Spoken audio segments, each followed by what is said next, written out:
Hello, everyone. So we're gonna wait a few minutes until everyone joins us. And yeah, we're back here at the Top Voices channel, and we're here with Community Talk series. And our guest today is Maria. Maria Shchur. Hello. Nice to Hello, meet you. likewise. How are you doing today? I'm doing really great, really excited about, going through the whole webinar. Yeah, so am I. Really excited, and everyone who's joined us. Hey. Yeah, hey, Chad. Okay, so welcome back to another episode of Community Talk series. And today our guest, as I've already mentioned, is Maria Shchur, and she's a product manager at the EdTech company Triple Ten, where she leads market research and launches new educational programs focusing on growth and accessibility. So, Maria, are we ready to get started? Yeah, let's do that. Sure. Okay, then I'm passing the mic to you. Awesome. And I'm taking it. Okay. Again, hello, everyone. My name is Maria Shaw, and a very small icebreaker and funny one. So, my surname is Polish and it's pronounced like sure, like the word that you know, like I'm sure. So all my life, my friends make laugh of me. Whether everyone says, "Are you sure?" I never can say no because it's my surname. So yes, it's a funny story. Okay. Uh, like we mentioned, I product manage at Triple Ten. This is online bootcamp in the United States, and we provide reskilling tech programs for adult learners and prepare them for career in tech. So basically, we teach them how to become software engineer, data scientist, cybersecurity specialist, business analyst, UX/UI designer, etc. And today I will walk you through what really takes to launch an EdTech product from scratch. And I've built and scaled programs like cybersecurity and UX/UI in the United States, and also redesigned the whole user experience for a product when we just decided to try ourselves on a new market. Spoiler, what I will be talking about is really applicable to other tech domains as well. Doesn't really matter if you're in health tech or fashion tech or fintech. I do believe that some insight and the whole launch cycle is quite useful for various directions. Okay, so a little bit about myself. So I've been in product development for over 8 years now. Oh my God. And with 6 of those focused specifically in EdTech. And I've launched and restructured the several programs in the United States, Israel, Europe, and Russia. And I'm also currently completing, well, about to graduate 2 years program about learning design and technology at Harvard Extension School. Highly recommend you. And I feel like I have done it all, like from redefining a user flow strategy, rebuilding processes, struggling with finding product market fit all over again, to launch a product from zero. So in today's agenda, what I want to talk about is finding PMF, product market fit, knowing which metrics really matters, especially early on, and building high functioning feedback loop, as I call it, feedback cycle, something that I particularly like, and how to work on your product strategy after launch, because, well, this is basically just the beginning. And definitely I will be providing some insights and my personal recommendations, well, based on my mistakes and challenges that I faced. So it's not a theoretical webinar, it's purely practical. Okay, so let's start at the very beginning. So let's pause just for a moment and talk about something people often skip. Everything that comes before the roadmap, actually. So because let's be honest, your feature board means nothing really if you haven't done the groundwork. So there are 4 big phases that shape your product before it's even live. And trust me, each one matters more than it seems. So discovery and research, this is your first step, maybe the most important. I'll tell you a little bit more later on why maybe. So think of it as like listening before speaking, because at this stage you will know who your learners or users are, or what problems they're trying to solve, and what emotional and practical needs they have. And yeah, what others are already offering, including the stuff that's not working. Please pay really close attention to what is not working in different domains and different competitors, because this actually can be one of your strengths. So the goal here is like to build a very clear picture of the market and make sure that people actually want what you're thinking about building. Of course, there's like pre-launch planning. So once you got your research, it's time to turn that into something real. So this is where you build your plan. Like you will be drafting landing page and onboarding. And trust me, onboarding is one of the most important phases for actually both your team and your future users. I will be talking about it a little bit later on. You'll be writing internal documents like FAQ for the whole team so that you can be on the same page. And you'll be clarifying your success metrics, because launching is not really a success metric, it's just a process.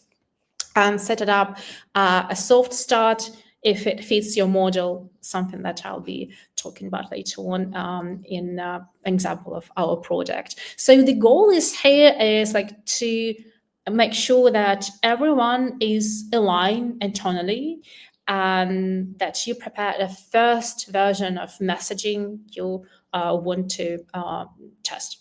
Then there's a launch and execution. So, when they say, this is when the fun and the chaos begins. So now you're live, and everything that you assumed gets put to the test, and users are clicking and asking questions, getting confused. But the worst case, they say nothing at all. So this phase is usually about like watching for drop-offs or blockers, like as it usually happens, making sure that all the teams are prepared and like responding to feedback fast, not perfectly, just fast, and I will show you how. So this is where you gather all the data, like real-time lesson, and actually when you prepare your next roadmap. I'm going to talk about it later. And the last one, but not least, post-launch optimization. You kind of have to start shaping not your current roadmap, just only this, but the next one as well, because you'll be looking at what worked and what didn't and why, collecting feedback from every angle, again, not only from a user, but also from your team, fixing bugs, like looking at the funnel and updating your roadmap. So my personal recommendation here, you need to keep doing the research, especially talking to users who churned, who left your product, because their exit story is often your biggest unlock. So let's talk a little bit more about product market fit. So to understand what American learners really wanted when we just launched the whole product, I used the jobs to be done framework to interview users. So you see this quote: people do not buy products. They buy better versions of themselves. So this is the heart of the jobs to be done principle. And it became some kind of a compass for us when we just entered a new market. So here's the thing. Product market fit is not a checkbox. It's not something you just found once and celebrated with a cake. I wish, but it's not, because it constantly changes. So something that worked perfectly in Europe or Asia or Russia totally flopped in the United States. And that's okay. Like here, in our case, learners wanted different things: more flexibility, more autonomy, more clarity, and honestly, a whole different tone of voice. And this is when I realized, well, adapting was not enough, like not at all. We had to rebuild the whole experience from the ground up. And you know what? If your product ends up looking completely different in one market compared to another one, well, that's not a failure. It means that you've done something right. And here is, like I promised, a very practical example of how I redesigned the whole user experience of our product when we just like launched in United States from scratch. Was it scary? Yeah. Well, so it began from the moment when I brought over the exact same model that we had used elsewhere in different markets. While it was fixed cohorts, weekly sprints, very structured, paced. So this learning format that we got used to, and it really worked well in other markets. So we thought, why not? But it didn't really land. Within really just like 5 or 6 first months, I started hearing things like, I'm really tired and missed a week. Now I feel completely behind, completely disappointed. Or I work full time and I just can't keep up with these deadlines, even though you promised me part-time bootcamp. So what's the problem? People were not dropping out because they didn't care. They were dropping out because the product wasn't built for the way they lived. So basically, they had to feed their life into the product, not the opposite. So this is when I thought, well, okay, it's not just something that we can tweak. We have to rethink everything. And honestly, it took me over a year to fully rebuild learning experience from ground up. And well, I would say it's even quite fast paced. So here's what I changed. I introduced flexible pacing because our users could start anytime, pause if needed, move at their own speed, although it was not a self-paced, because also I learned that whereas our platform was not about self-paced, and we never wanted our product to be self-paced because we provide a lot of guidance as part of student experience. Well, I knew that self-paced courses didn't really, lead to good retention, but also more importantly, that didn't really lead to the same mission as we had, because we wanted to give people like new career in tech, not just like upskill a current skill set. So basically, I provided enough flexibility, yet guided users with recommended, so to speak, milestones, so they could feel the specific framework, but not feeling too, being too pushy. I also made like tutor support modular instead of like waiting for a cohort check-in. Students could, ask for help whether they hit a blocker. It also opened some kind of doors to a broader community, something that American users in particular, not Latam, not European, American users got used to, because this is something that they knew, well, since they were, I don't know, in middle school. And I separated deadlines from success. No more like weekly checklist equals progress pressure. Instead, I focused on skill mastery and confidence, because this is something that American users is expected from EdTech products. And there's also a huge difference between their expectations to public universities and to private companies that provide educational services like EdTech, like online bootcamps. I'm going to talk about like how to find what are the expectations are just really soon. And also completely redesign onboarding to reduce anxiety and help people feel capable, not behind. Because let's say in European settings, sometimes feeling behind also meant, feeling motivated, like kind of thinking, okay, I'm behind, well, I can't let it happen, so I'll try my best like to make it better. But again, depending on the initial settings of the culture and mentality, was something that you need to learn. Is like adaptation is not enough sometimes. So the whole process was, again, reminder that adapting the product like isn't enough, like I said, and sometimes the right move is completely rebuild it. And it worked. Churn dropped, especially early on, and engagement went up, especially from working adults. And learners told me that finally, it feels like this program fits into my life, not the other way around. So this is what we're aiming for, right? Um, it was a really good lesson, long though, but still. So, what tools do you actually need, and what actually work? Again, in my own experience. So, not a theory, but the actual stuff that helped me and my team make better decisions while building a tech product in the market. So I broke it down into three big buckets, if you can see that, as discovery, validation, and road mapping. So discovery, again, we touched like jobs to be done just briefly and user interviews. So I used the jobs to be done framework alongside interviewing users with three groups: learners and people who use similar products, and hiring partners. I'm gonna talk a little bit about this. But like, why? Because again, when you just choose one target audience, well, this is correct approach.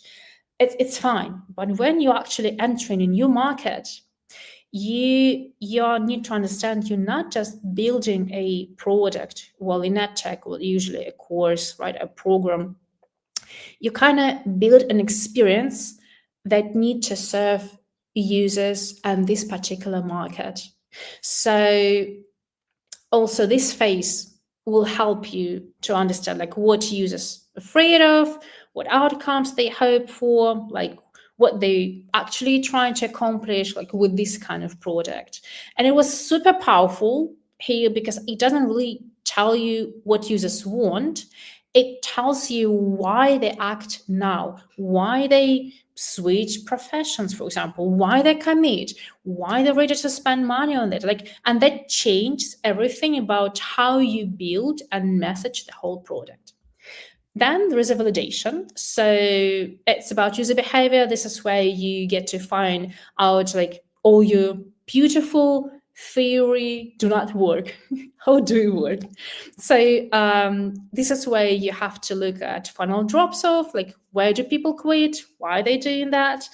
A/B test, obviously, like what actually moves the needle, and survey feedback after onboarding on first use.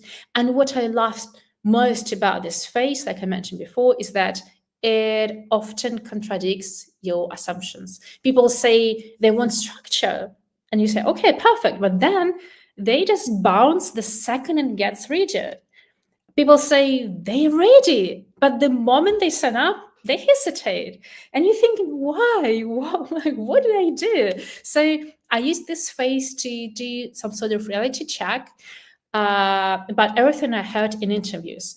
I would even say that validation is not just to prove that you heard everything right during the discovery period. It actually sort of going for another round, for another circle of your product market fit and see if you need to change it all again before you actually launch. And then there's product road mapping. So basically, this is a document. I use Figma Jam for that, where you learn how the product should grow, what we should prioritize next, how to balance user with business outcomes. And this is also where I built messaging maps, defined milestones, aligned the roadmap, like with our financial model, like payback period and P&L. Because here's the truth, your roadmap isn't just a list of feature or next steps. It's your way of saying, we understand what people need, right? And we're building toward it responsibly. And also, it's never a static document. It's a habit.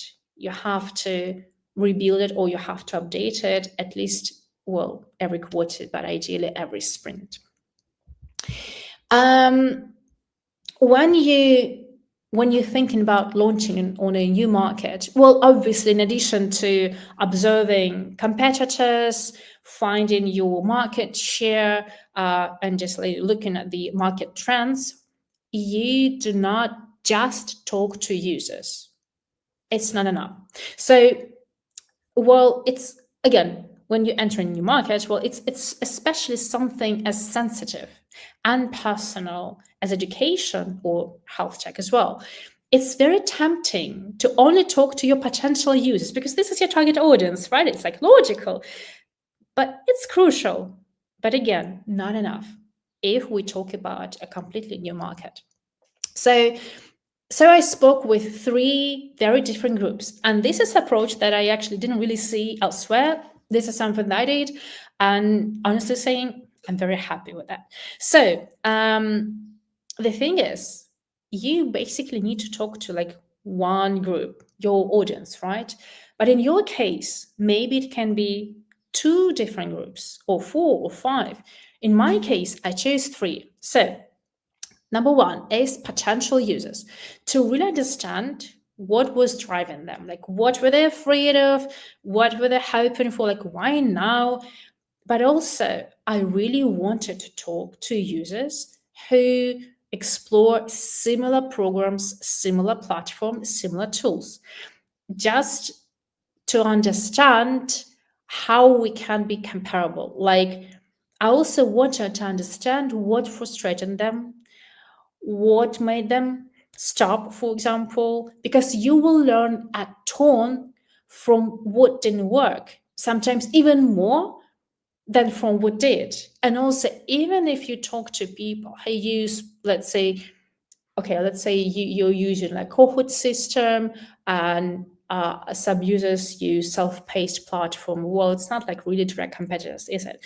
But if you talk to them, you actually get to understand why they keep using it, what are the benefits, and look at your product differently and on the market differently, because this is how you will gain this prices insights.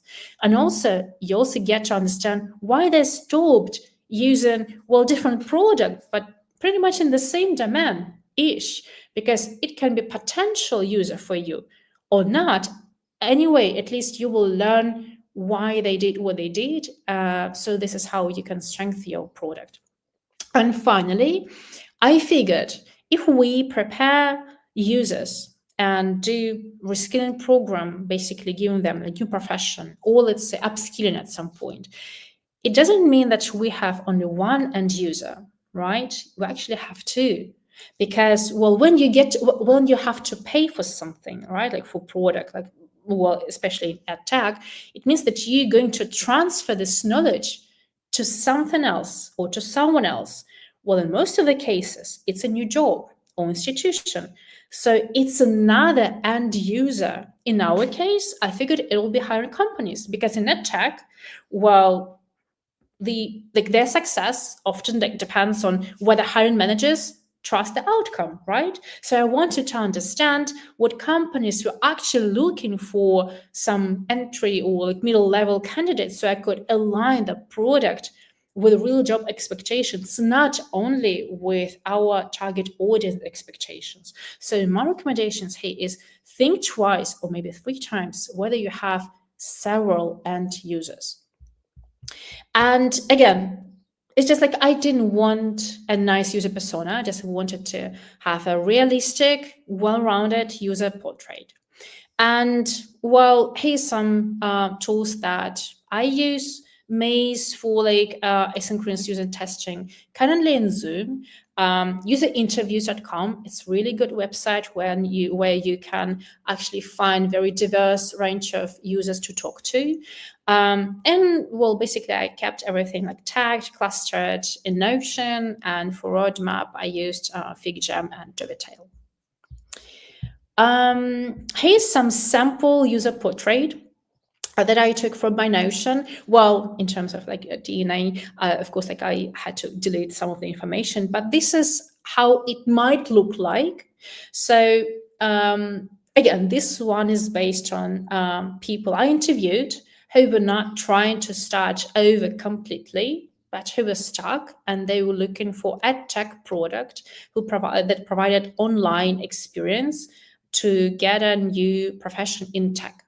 So this group is like usually in their 30 or 40s. They usually have jobs like in support or like system administration. They're not unhappy, but they're not growing either. And what they really, really want is like to stay in tech or move deeper into without starting from scratch. So here's how I broke it down. The emotional driver was like fulfillment and future proofing. The blocker, fear. Fear of what? Fear of stagnation, but also fear of starting over. Because like these are people who are often mid-career, like juggling responsibilities between house and work, and they don't really want to risk everything for a maybe. And for them, success, well, meant being able to use these new skills in their current job or to finally get the promotion they've been, struggling around for years. And these are very specific jobs to be done. It's not a become a developer, become a, data scientist. It's level up without burning out.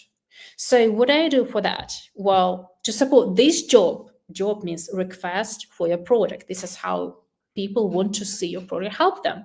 So we offered hands-on projects that tied correctly to real use cases, clear path from learning to advancement so that they knew why it mattered and how they could pay it off. And most importantly, early mentorship and reassurance, because a lot of these learners were really afraid of failing before they even began. Another example of another job, and sorry, this slide doesn't really look as pretty. It's start a new stable career from the beginning. Totally different user portrait, right? So this group was often younger, it's like from 25 to 40, and came from totally unrelated industries. So what they wanted, well, most of the time they were overwhelmed and honestly a little scared. They were looking for something stable, respected, and in demand, well understood. So their goal was to break into tech and land a well-paying job that felt like long-term, but not a short-term fix. But emotionally, their drivers were really different. So they wanted safety. They also wanted to feel proud, and they were trying to rebuild confidence or gain control of their life. And the biggest blocker, doubt, not a fear, doubt that they will have a wrong choice. So also doubt that they were good enough or doubt they could keep up. So, and we were thinking if our product could also fit this target audience, because it's like, some sort of interference of both, right? So what we did, well, we built a clear step-by-step structure with milestones so that they could see the progress and stay motivated. And I made sure that there were hands-on, again, projects from the start, that they didn't feel like they were wasting time on a lot of theory. And we put a huge focus on a community and mentorship, because when someone is restarting their life, well, they need more than curriculum. They need encouragement. And I surfaced like proof, like success stories, certificates, like real outcomes, something that would boost their motivation and would get rid of fear of doubts. So the last part matters because, well, this learner isn't just trying to learn something new, they trying to become someone new. And this is something that you need to address after jobs to be done artifact. And speaking of artifacts, so we, in that very fragile stage, you're almost ready to launch. Well, not quite, right? Because like there's also a bunch of marketing tests. And again, in addition to understanding who your audience is or audiences and market. And this is where most people rush. Please don't. Because this stage is where you stress test your product before the public does. So let me show you like how the tools and some rituals I've used to make sure that we're actually building something people want, not just something that looks nice in a deck.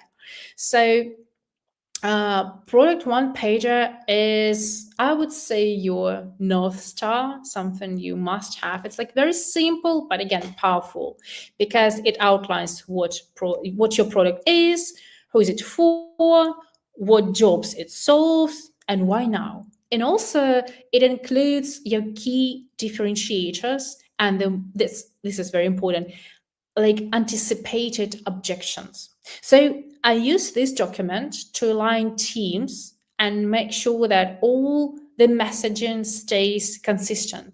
If your team can't explain what you're building or why in 2 minutes, well, go back to this. Also, objection tracker.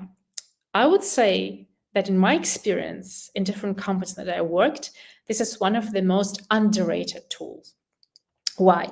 Well, because we track every objection that comes up: price, value, timing, like doubts, like, is this really for me? Who are you? Can I trust you? And then we write smart, helpful course contrapoints, like not just for landing page, but for sales, for support and marketing, because this helps proactively address concerns before they snowball. Like, your goal is to adapt messaging fast without losing your core. And it's okay if during observation objections from users, you'll have to rebuild the whole messaging really, really fast. Just like be ready for that. It's totally fine. And of course, like beloved topic, metrics.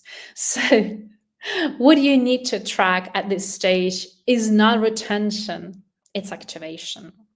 You want to know, are people showing interest? Are they moving through the funnel at all? It's activation. You can call it like aha moment, some call it engagement, but this is how people are being activated and interested in the product. You'll have to look at the retention later on, actually, like a couple of months after you launch the product. But this is what you really need to pay attention to. Just like clicks with no follow-up actions, it's a red flag. Sales conversions, like, are they asking curious questions or just going quiet? Going quiet is a bad thing. And maybe the most important, silent users. So if they're not engaging, not confused even, and not asking anything, that's not a win. That's likely disinterest. And, it can be frustrating for the team, but actually you'll have to pay attention to those who silent, not just like to those who just drop, because people who stay silent most of the time turn out to be your target audience. And if they're not interested, it means that either you did something wrong or you didn't really tell you the full picture of what product they really want you to build. So you will have to go back and do the whole observation all over again. So pay close attention to that. And before you launch, return to a feed check. Something that I do recommend to, junior product managers or founders, because this is something that is sometimes is forgotten, because like launching something new is like always a chaos, like always. So take your landing page or demo and show it to people you have already talked to during discovery process and people who are completely new. Then ask, like, what do you expect this product would help you do? If the answers match your original intent, it's perfect, you aligned. Not, well, my congratulations, you just saved yourself a missed lunch. Well, okay, no. You still can, do things right, but this is your last stop before you log in messaging and launch something that maybe, will fail at some point. Product roadmap. Well, okay. This might look like a very classic chart moment. True. I just added a very, I think, obvious sample of how a roadmap might look like. But what I really want to talk about here is not like how to build a roadmap, because I think it's pretty obvious. Basically, you create a product workflow, how you're going to do and what within the extended period of time with what teams. But I want to talk about the rhythm, because, product roadmap is not only about planning. It's a habit, if you think of it. So I always present the roadmap to the team about a month before launch, at least, well, usually earlier, so people know where we're headed. And then again, during the launch week, to reset their focus and build momentum.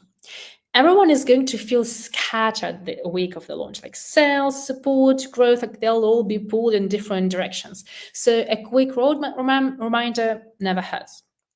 Usually, I prepare a roadmap for 3 months, 6 and 12 months broad. But what do you need to know? You don't need to plan everything down to the sprint for the next year. It's just impossible. Please don't do that. But what you want to build is like very clear tactical plan for the next 3 months and strategic one, broader direction view for 6 to 12 months. Because this will help your team think both short-term execution and long-term growth. And it gives you room to adapt. And yes, you need to update it like regularly. Don't let your roadmap become a dead document. Please don't do that. I recommend reviewing it every sprint and sharing updates every quarter. And it's not just about moving tickets. It's about showing the team that the work they're doing is connected to real evolving vision. And when people see progress, well, when they know their work fits in a bigger picture. And also a really, really good practice. And sometimes people just don't do it because they're scared, but I highly recommend it. And trust me, everyone will love you for that. When you do a demo, let's say every quarter, please share your roadmap and say, this is what we've done wrong. And this is how we fixed it, because it'll help further teams to learn from your mistakes, or how we like to say area for development. One of my favorite ones, the feedback cycle. So not just surveys, not NPS. I'm talking about the muscle of building a real-time feedback loop with your team.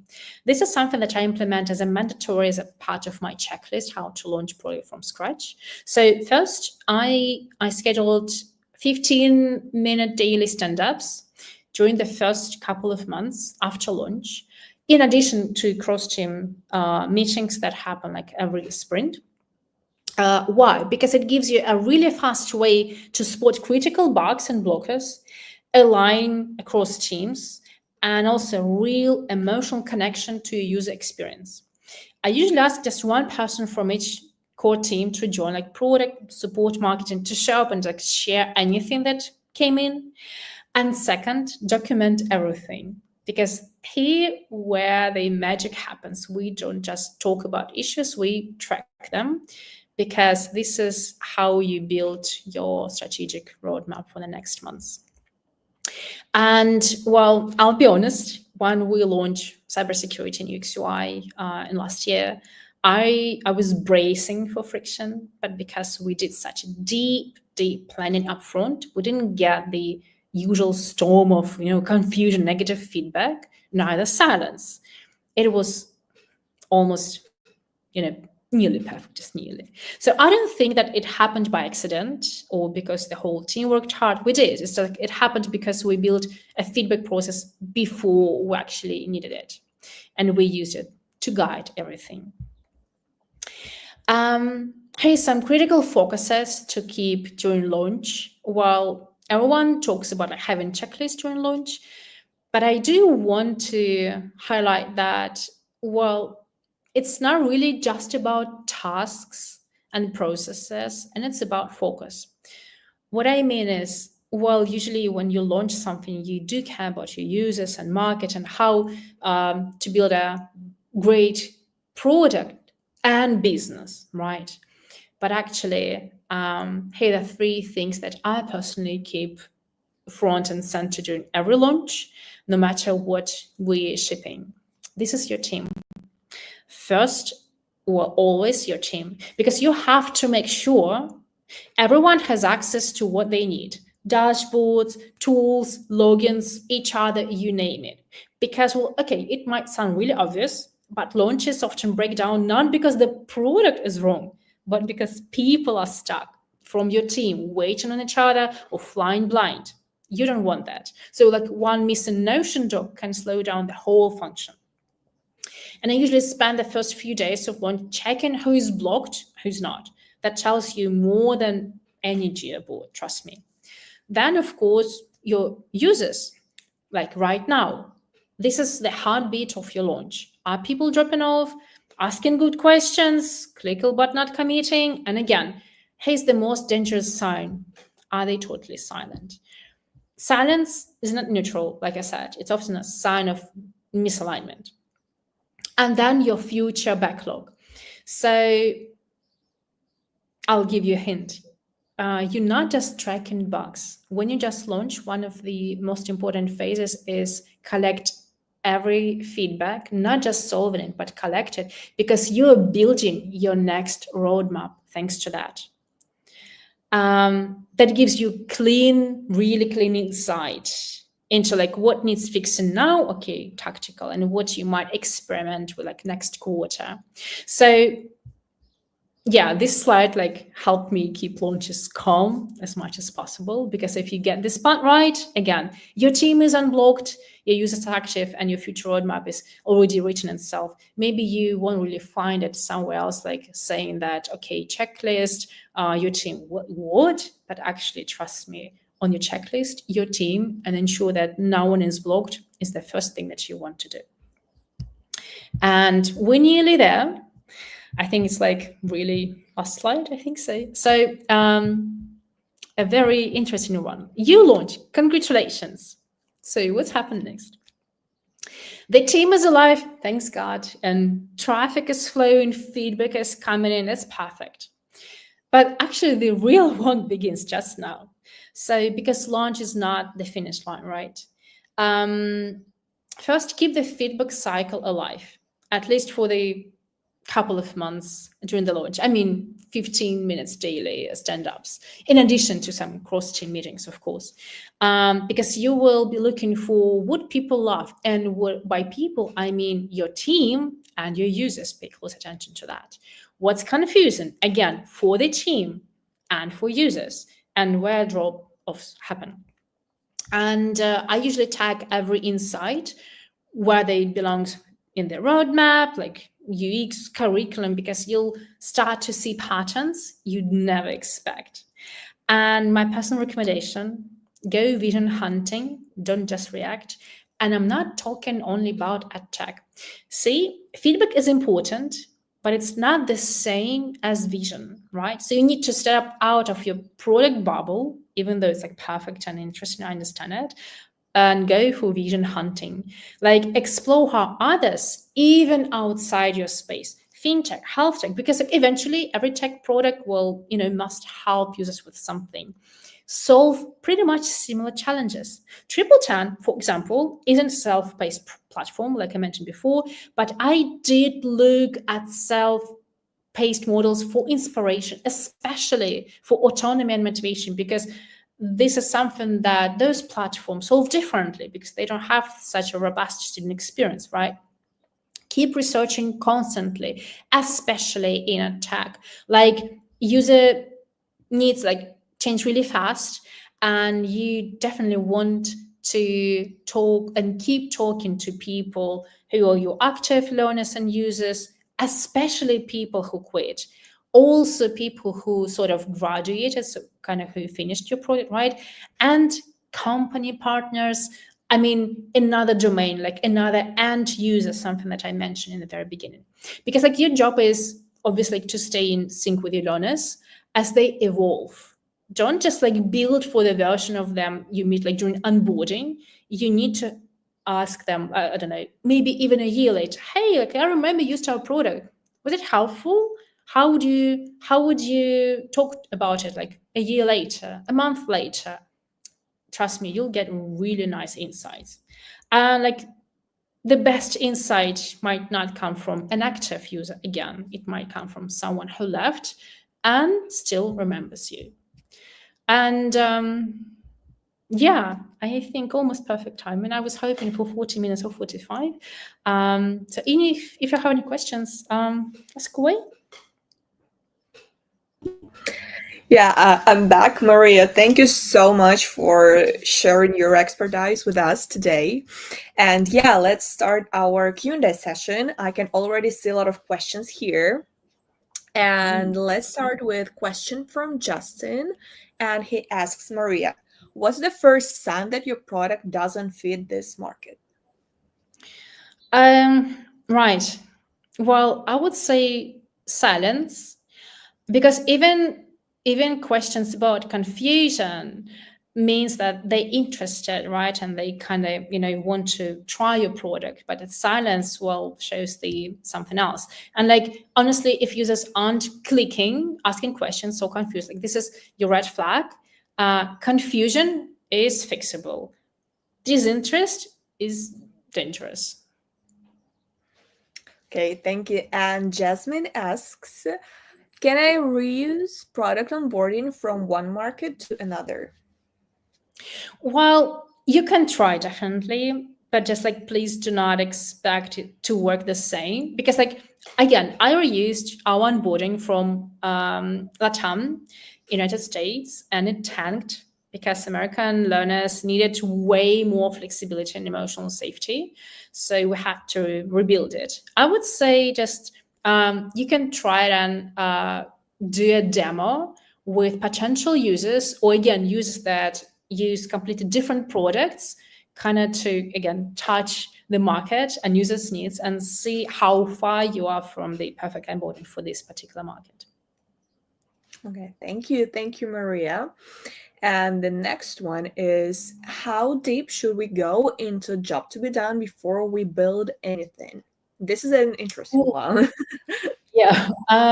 Okay. So deep enough that you can finish the sentence like, um, I want to use this product to help me with that. Or if you have, and in most cases you do have the second or third end user, I want to work or hire this person who used this product to help me with that. Because like it should include the functional outcome and the emotional one, not just like I want to learn the code, no, or like I want to feel employable again, no. Like the depth makes all the difference in what you build. So when you see the right combination of functionality and emotional aspect, well, you went deep enough. Okay, thank you. And Anna says, thank you for sharing such valuable insights during the webinar. And she has a question. What's the biggest mistake first-time founders make in EdTech? Mistakes. Okay, maybe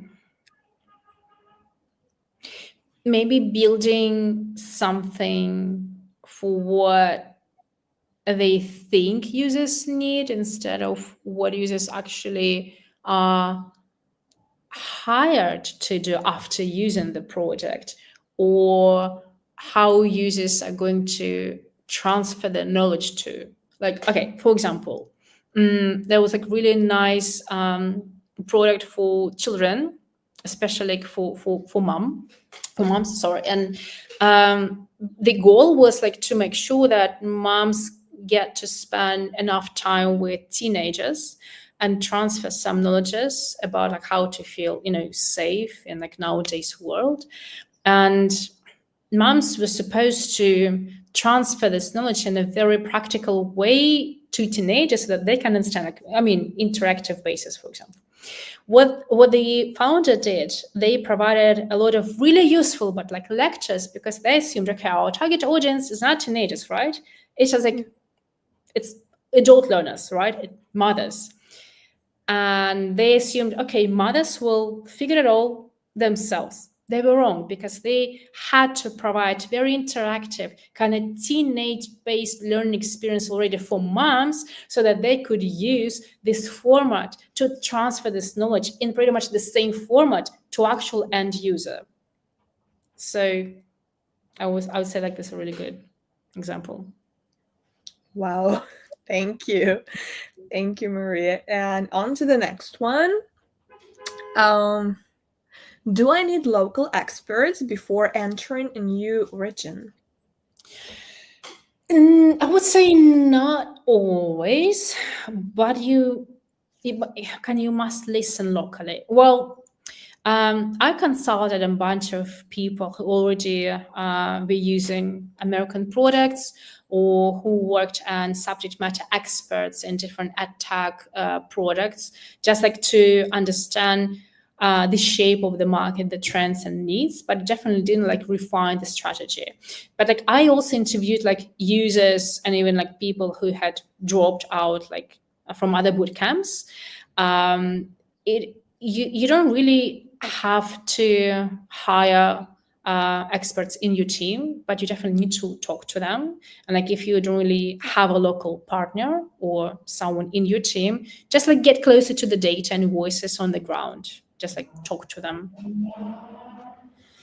Okay, and this is a personal question. What gets you excited about working in EdTech? Why am I excited? Yeah, tell us everything, Maria. Tell us everything. Oh my God, it's like for another webinar. Okay, I think, well, I do believe that EdTech and, well, this interesting symbiosis of technology and education actually can change lives, people for better. I strongly believe that. I myself, let's say, child that was born out of from this hypothesis. And I do remember the story when I just like started. It was like 5 years ago, and I was like head of guidance and student experience, not a product manager back then. And I had to interview some people who already studied with us, and I knew that they struggled. And there was like one man, and I was prepared, to write all the insight for some hypothesis and create like tickets to support him. And I entered the meeting, and there was like maybe like 30, 35 years old man. He cried, and I was like, okay, currently I need to be like more than product manager and head of student experience. Okay, and we talk like like just like as like two people, like human beings talked. And he's like, it's too difficult for me. Maybe I'm not be able to do that, even though I really wanted to. And I just like supported him. Again, I just didn't do these jobs to be done interview. I just supported him, as a human being would do. And I said, well, you'll be there. It's going to be fine. But in case if you don't want, I mean, we're not going to push you, but I mean, we're going to help you like in any way possible, depending on our resources. And he graduated, and he got a good job, maybe in Spotify somewhere. And then he called me and said, like, Maria, I think I've done it.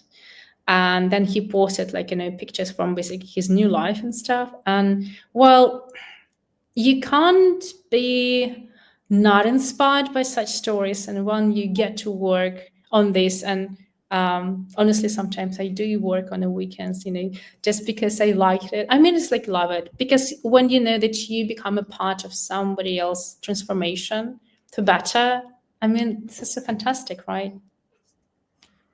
Yeah, that's amazing when you feel like you made an impact to someone's life. Exactly. That's amazing. I can totally relate to that. Like, yeah. Exactly. Yeah. Okay, next one. And what's the hardest part of launching in a new market? Ooh, the hardest one. Yeah.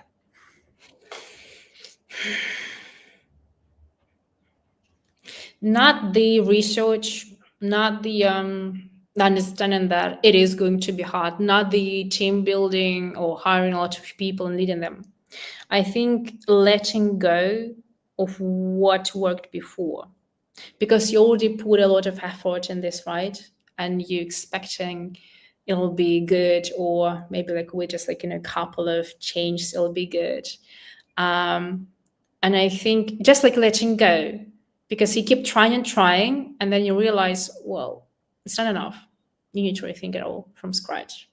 And it's very exciting from one hand, right? But in another one, you're like, okay, thank you. a new chapter begins.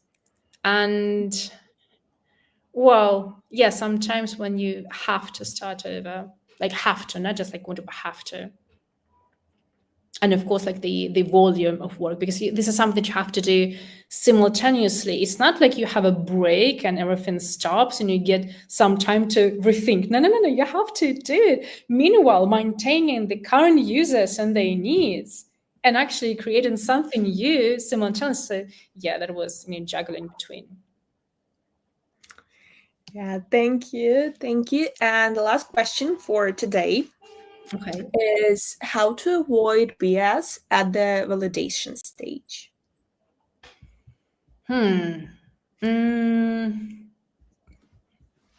Well, there's a good chance that you might not, to be honest. Well, I would say do like feed launch circles a couple of times, maybe more. Again, when like I mentioned, you've done your research, okay, and you do like your validation, okay, and just do not be afraid to do the research again during the validation. Actually, validation just like another part of research, to be honest. And there's a good chance that you won't be able just to skip it, and it's also fine. It's better if you have to work with this before you launch everything and set up all the process and hire all the people. So yeah, like do a quick demo and again talk to different people who you already talked to, and someone completely new, like your friends even, who not related to the product like, at all, not your target audience. Just check it. Great. So, Maria, thank you so much for being here with us today. Thank you, everyone who joined us. Thank you for your questions. And if you have any questions left for Maria, her LinkedIn will be in the description below, so you can just reach out to her directly. And don't forget to subscribe to our newsletter to stay in the loop. And we will see you next time. Maria, thank you. Thank you so Thank you. much. And Thank you. bye bye. And bye bye, everyone.